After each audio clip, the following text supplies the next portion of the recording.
Hablemos de una pregunta que a muchos nos ronda por la cabeza. Esta paradoja de nuestros tiempos.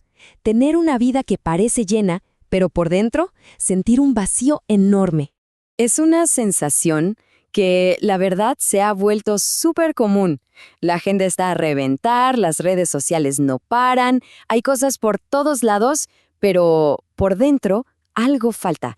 Es como querer correr un maratón con el alma completamente deshidratada. Para entender esto mejor, hay una metáfora perfecta, la taza rota. Imaginen que intentamos llenar esa taza con el scroll infinito en el teléfono, con la próxima compra, con el siguiente logro. Le echamos y le echamos, pero el nivel nunca sube. ¿Por qué? Porque hay una fuga que se lleva toda esa satisfacción casi al instante. Y este ciclo, ¿es agotador o no? Se busca esa plenitud en lugares donde no está. Una notificación nos distrae, sí, pero no nos conecta de verdad.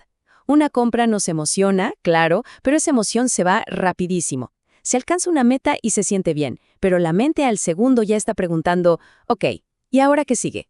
Ahora, lo más curioso es que esta idea no es para nada nueva. Esto de la taza rota es nuestra forma moderna de llamar a algo que ya se describía en un texto muy, muy antiguo.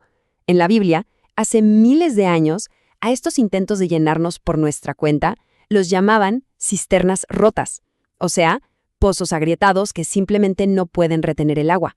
Entonces, aquí viene el punto clave. Si todas esas cisternas están rotas, ¿qué pasaría si en lugar de intentar llenarlas con goteros, fuera posible conectarse directamente a una fuente que nunca, jamás, se seca? Una fuente inagotable.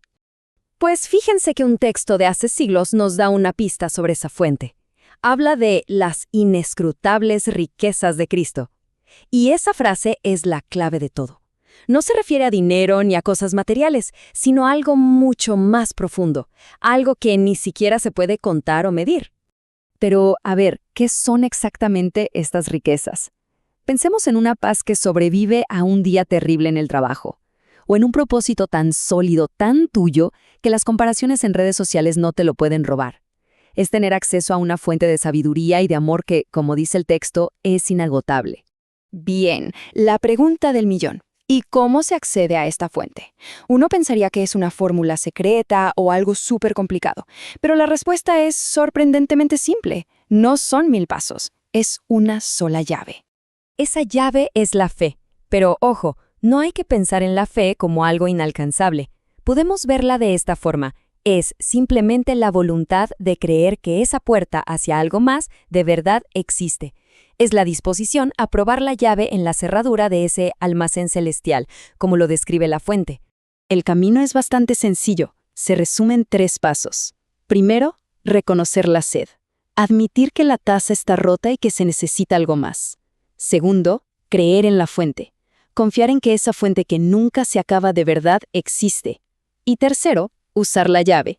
Dar ese pequeño paso de fe para abrir la puerta. Y este es el mensaje central, lleno de esperanza. La fuente no está cerrada. El almacén no está vacío. Todo está disponible. La invitación está ahí, para dejar de intentar llenar cisternas rotas y empezar a beber de una fuente que de verdad satisface. No hay por qué vivir con sed. Al final, todo se reduce a esto. La puerta está ahí. La llave está a la mano. Y la única pregunta que queda en el aire es, ¿habrá la valentía para usar esa llave?